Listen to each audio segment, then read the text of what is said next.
안녕하십니까. 한국사 수업 황일입니다. 지금 코로나가 굉장히 심각하니까 우리도 한국사에서 조선시대에도 이런 전염병이 있었을까? 라고 한번 알아보려고 해요. 당시에 우리나라 상황을 한번 보면 이렇게 간단히 보실 수 있어요. 여기 영국 군함의 두 장교가 조선에 왔다가 보고 그거를 그림으로 표현한 거예요. 우리나라가 얼마나 비위생적이었는지 당시 영국이 이렇게 했다고 하는데, 사실은요, 영국의 런던도 상하 수도가 별로 좋지 않아서 굉장히 영국에도 전염병은 많았어요. 그러나 우리가 아무래도 그 당시에는 발달이 너무 안 돼 있었던 상황을 알 수가 있는 거죠. 그리고 이 다음으로 우리가 한번 볼 수 있는 거는, 제가 대표적으로 세 가지 말씀드렸죠. 천연두, 그 다음에 홍역, 콜레라. 근데 이게 다 어떻게 다르냐라고 볼 때 크게 전염병은 세균성, 그리고 바이러스 때문에 생기는 전염병을 들 수가 있어요. 세균성은 콜레라가 대표적인 게 있고요. 그 다음에 바이러스는 지금 우리 코로나도 바이러스죠. 홍역과 천연두입니다. 이 두 가지가 어떻게 다를까요? 어려운가요? 두 가지가 쉽게 말하자면은 세균이라고 하는 거는 이제 혼자서 활동을 한다고 하나요? 혼자서 살 수가 있어요. 근데 바이러스는 혼자 살 수 없기 때문에 숙주라고 하는 거에 기생을 하면서 그 안에 들어가서, 이 숙주 몸에 들어가서 자기를 복제를 하면서 그 안에 거를 잡아먹고 병을 일으키는 거죠. 그러니 세균성은 사실은 이제 콜레라 같은 거는 끓여 먹으면 대부분 낫습니다. 우리나라가 그만큼 안 좋았기 때문에 그렇다 그러는 거고요. 홍역이나 천연두는 바이러스에 인한 거기 때문에 굉장히 상태도 심하고 전염력도 강했던 거죠. 첫 번째로 한번 천연두를 볼게요. 두창이라고 하고, 그 다음에 이거는 뭐라 그랬네, 큰 마마라고 했어요. 반대로 홍역은 작은 마마라고 했죠. 천연두, 두창이라고 하는 거는 뭐냐면 얼굴에 발진이 났다가 그게 고름이 생겨서 나중에 딱지가 떨어지는 거예요. 그러니까 부스럼이 있는 거고요. 홍역은 작은 마마라고 해서 이건 딱지 난지는 대부분 않고 돌기가 생겼다가 그냥 흔적이 남는 거죠. 또 호구, 호귀라고 또 했었다고 해요. 또 호구라고 했던 거는 뭐냐면, 우리 호구 조사한다는 말 들으셨죠? 여기 보면 위에 호구거리, 굿거리 종류입니다. 호구라고 되어 있어요. 이게 우리말은 아니지만 호구 조사하듯이 어느 집이나 다 걸린다 그래서 호구라고도 했고요. 이게 중국을 통해서 들어온 전염병이라서 중국 호자서 호귀라고도 했다고 해요. 얼마나 심했냐면 이게 대부분 걸려요. 그래서 이 천연두, 두창에 걸리지 않은 사람은 관리를 쓸 때도 좀 조심을 했었다고 해요. 어느 정도냐? 혹시 중국 황제 중에 강희제라고 하는 황제가 있었다는 거 들어보셨어요? 근데 강희제가 정말 아이러니하지만 천연두 때문에 황제가 된 사람이에요. 순치제가 돌아가셨는데 이 다음에 어린 왕자들인 거예요. 어린 왕자들이 왕이 돼야 되는데 천연두가 굉장히 극심하게 퍼지는 상황에서 다음 왕자가 돼도 또 천연두에 걸려서 죽으면 안 되는데, 이 강희제는 이미 천연두가 걸렸던 겁니다. 천연두가 걸렸다가 나으니까 면역이 됐을 것이다 라고 해서 어린 나이에 황제가 될 수 있었던 게 바로 강희제였던 거예요. 이분들 관리들의 초상화예요. 과거에 급제해서 관리가 되었던 사람들인데 한번 자세히 보시면 얼굴에서 뭐가 보이실 겁니다. 뭐 이상한 흔적 한번 자세히 볼까요? 입은 거는 다르지만 얼굴 보면 뭐가 보이세요? 중간에 뭔가 이상한 곰보 같은, 딱 곰보, 뭐 생각나시죠? 홍역이나 천연두 앓고 나면 그 자리에, 딱지가 떨어진 자리에 남은 흔적이, 긁으면 그 딱지와 더불어서 살이 살짝 패이는 거죠. 그래서 이런 흔적이 남아요. 이분도 보이시죠? 이렇게 남았던 건데 이러면 여기서 조금 이상한 거 느끼지 않으시나요? 관리들의 초상화인데 저런 거 정도는 안 그리고 그려줘야지 멋있지 않나요? 뽀샵 처리를 해드려야 되잖아요. 뽀샵 처리를 왜 안 했을까요? 조선시대의 초상화는 머리카락만이 아니라 수염, 털어, 카누까지도 그대로 그리지 않으면 그 사람이 아니다 라고 했던 게 조선시대 초상화입니다. 그러니 정말 똑같이 그려야 돼요. 조금 다른 얘기지만 보면 이분 초상화 같은 분이에요. 같은 분 초상화인데 이때 아주 유명한 그림 그리던 분, 화원 조선한 이명기라는 분이 그린 그림인데요. 이상한 거 느끼시나요? 대답을 해주십시오. 눈 보면 살짝 이상하죠? 사시예요. 어느 분이냐면 치제공, 수원화성하면 딱 떠오르는 분. 정조 있고 정약용 있고 그 화성 만드는데 총 책임자였던 분이에요. 정약용을 너가 해라 라고 불렀던 분. 이분의 초상화입니다. 그런데 눈이 진짜 사시였다고 해요. 이것까지 똑같이 그려야 했다는 게 조선시대 초상화인 거죠. 그래서 이 초상화에서 우리가 볼 수 있는 거, 관리들까지도 대부분 천연두를 알았다는 겁니다. 아이들이 걸리면 50% 정도가 사망을 했었던 병이 바로 이 천연두예요. 천연두, 그러나 천연두 이거는 대부분 나중에 앓고 나면 나아요.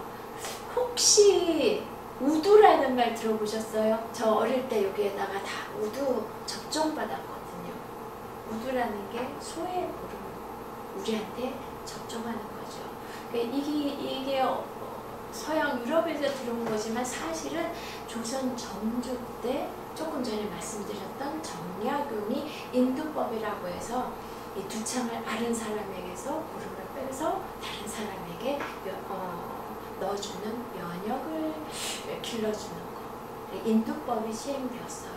근데 이거는 사실은 좀 힘들었다고 해요. 그래서 우리가 아는 종두법이라고 하는 게 정약용이 이때 중국에서 이미 갖고 와서 실행을 하려고 하였으나 굉장히 서학이 그때는 배척되던 시대라서 실시가 되지 못하고 나중에 개화기에 우리가 아는 지석경에 의해서 종두법이라는 걸로 인해서 실시가 되면서 비용도 저렴하게 효과도 확실하게 실시가 되었던 거죠. 이 두창이라는 거는 사람들이 아까 제가 대부분 걸렸고 그게 걸리고 나야 마음을 놓는다고 할 정도라고 말씀을 드렸죠. 그러니 이 병은 뭐 상민들 백성만이 아니라 중인, 그다음 양반 혹은 왕실까지도 다 구분할 부분이 없이 걸렸던 거죠. 예를 들어서 우리 장희빈 하면 생각나는 왕 있으시죠? 숙종. 숙종이 정말 대표적인 천연두와 관련된 왕이에요. 이 숙종 주변에 아주 많은 사람이 걸렸던 거예요. 숙종은 왕비가 세 분이죠. 첫 번째 왕비가 천연두에 걸려서 돌아가셨어요. 그런데 숙종도 두창에 걸립니다.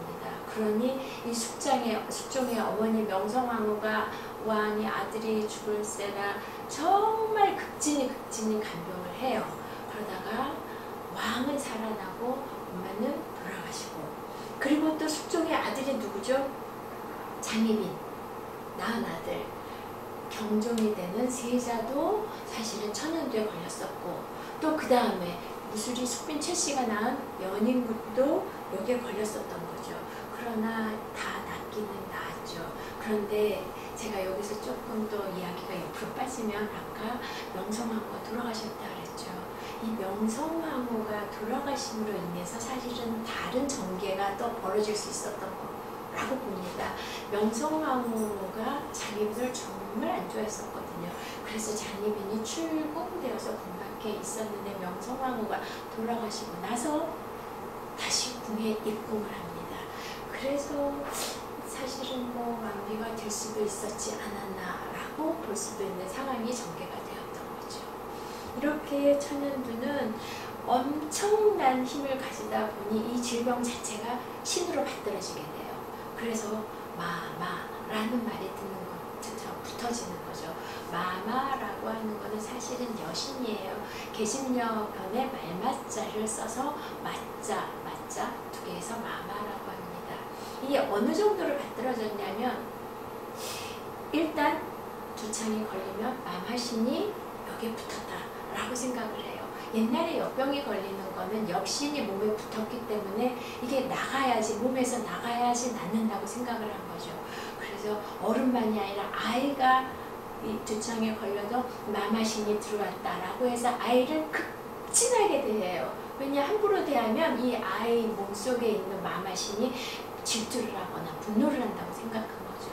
그래서 어떤 양반은 아이 혹은 손자가 마마신에 걸리면 대궐에 입궐을 할 때도 의관 정제를 하고 아이에게 가서 저는 아무개라고 합니다. 제가 가서 일을 보고 오겠습니다 하고 절을 하고 갔다가 그 다음에 또 집에 오면 제가 오늘 일을 무사히 잘 보고 왔습니다 라고 해서 극진하게 접대를 해드려서 잘 보내야지 다시 안 온다고 생각을 한 거죠. 그러다가 혹시 이제 병에 걸려서 죽고 나면 그 시신은 또 어떻게 했을까요? 제일 쉬운 건 우리는 화장을 했을 거라고 생각하는데 화장은 당시에 많이 없었던 것 같고요. 그럼 조선시대에 제일 많은 풍습은 매장이죠. 근데 이 마마에 걸리고 난 시신들은 대부분 매장을 안 해요.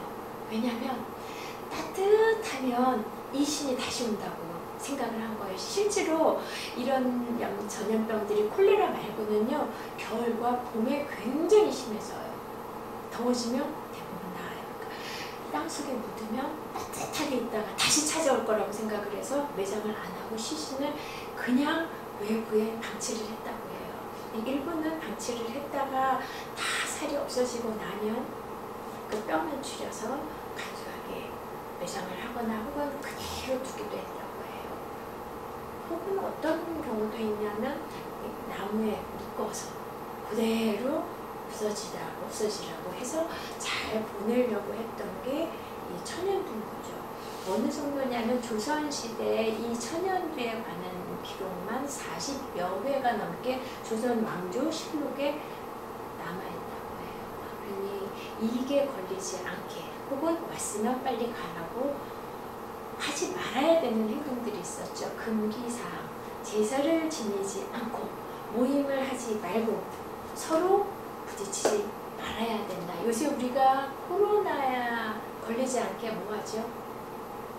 사회적 거리두기 하죠. 그 다음에 나가지 않게 격리하죠. 그 시대 때도 그런 게 있었던 겁니다. 그래서 우리가 이거는 다음번에 알아볼 거고요. 다음에는 홍역과 콜레라를 또 알아보겠습니다. 예, 오늘은 일단 여기까지 제가 말씀을 드리고 다음에 또 찾아뵐게요. 조선의 역병, 종류, 원인, 종류는 다는 안 봤지만 다음번에 마저 홍역과 콜레라 잠깐 말씀드리고 그러면 그거에 대해서 우리가 또 가만히 있었겠어요? 어떤 대책을 세웠을까? 조선이 역병을 어떻게 막아냈나? 그걸 한번 살펴보겠습니다. 다음번에 다시 뵐 텐데요. 그때까지 무사하게 몸 건강 조심하시고요. 제 이야기가 지겹지 않다고 생각하시면 또 이거에 대해서 다른 것도 찾아보시고 공부 열심히 하고 다시 찾아뵙겠습니다. 건강히 계십시오.